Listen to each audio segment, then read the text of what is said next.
आज हम बात करने वाले हैं भारत के सबसे बड़े, सबसे प्रतिष्ठित साहित्यिक पुरस्कार के बारे में, ज्ञानपीठ।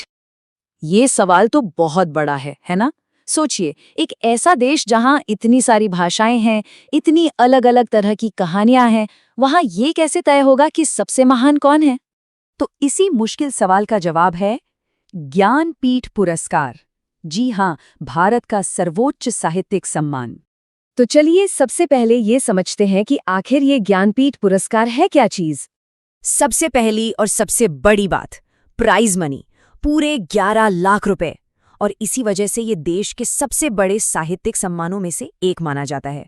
तो इसकी शुरुआत हुई थी 1961 में। इसे भारतीय ज्ञानपीठ ट्रस्ट ने शुरू किया था, जिसकी नींव रखी थी शांति प्रसाद जैन ने।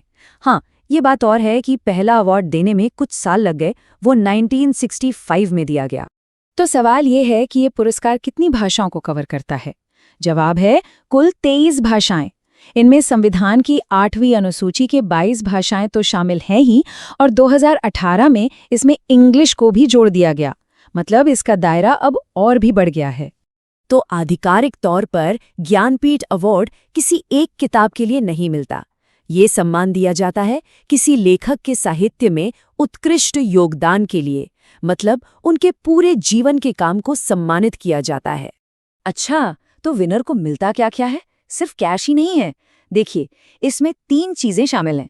एक तो 11 लाख रुपए का कैश अवार्ड, दूसरा विद्या की देवी वाग्देवी की एक कांस्य की मूर्ति, और तीसरा एक प्रशस्ति पत्र। और हाँ, एक बहुत जरूरी बात, ये अवार्ड सिर्फ और सिर्फ भारतीय नागरिकों को ही दिया जा सकता है। ये पूरी तरह से देश के अपने साहित्यिक टैलेंट को सेलिब्रेट करने के लिए है।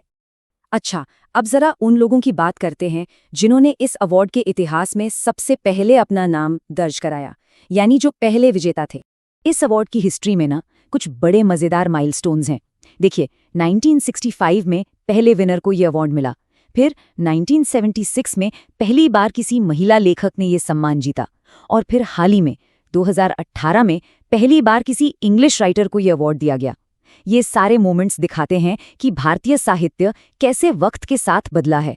तो जो सबसे पहले विजेता थे वो थे मलयालम साहित्य के बहुत बड़े नाम जी शंकर कुरूप। उन्हें ये सम्मान मिला था उनकी कविताओं के कलेक्शन ओडकू झल के लिए, जिसका मतलब है बांस की बांसुरी।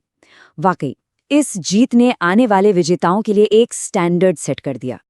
चलिए, अब बात करते हैं एक बहुत बड़े टर्निंग पॉइंट की, साल 1982 की, जब इस अवार्ड में एक ऐसा बदलाव आया जिसने सब कुछ बदल दिया।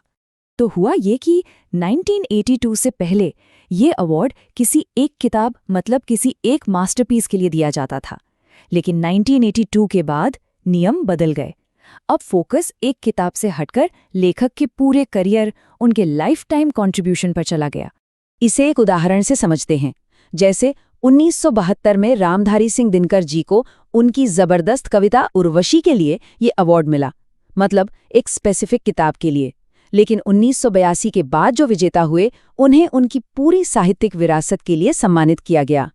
तो आज के दौर में ज्ञानपीठ अवार्ड का क्या सीन है, चलिए देखते हैं। अगर हम विनर्स की लिस्ट देखें तो एक बड़ा इंटरेस्टिंग पैटर्न दिखता है। सबसे ज्यादा बार ये अवार्ड जीता है कन्नड़ भाषा के लेखकों ने, मतलब कर्नाटक एक लिटरेरी हब की तरह सामने आया है। और दूसरे नंबर पर कौन है?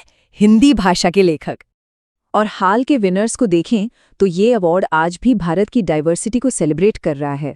देखिए, 2021 में असमिया लेखक नीलमणि फुकन, 2022 में कोंकणी के दामोदर मौजो, और 2023 में तो उर्दू के लिए गुलजार साहब और संस्कृत के लिए जगत गुरु राम भद्राचार्य जी को संयुक्त रूप से ये सम्मान मिला। 2024 में विनोद कुमार शुक्ल को हिंदी के लिए।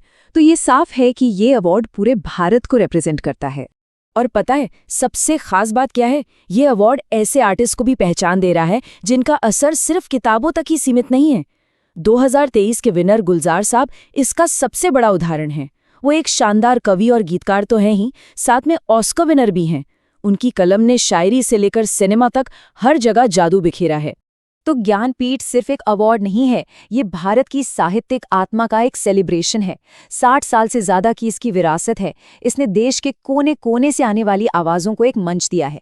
अब सवाल ये है कि अगली कहानी किसकी होगी, अगला कौन सा लेखक होगा जिसे ये सम्मान मिलेगा।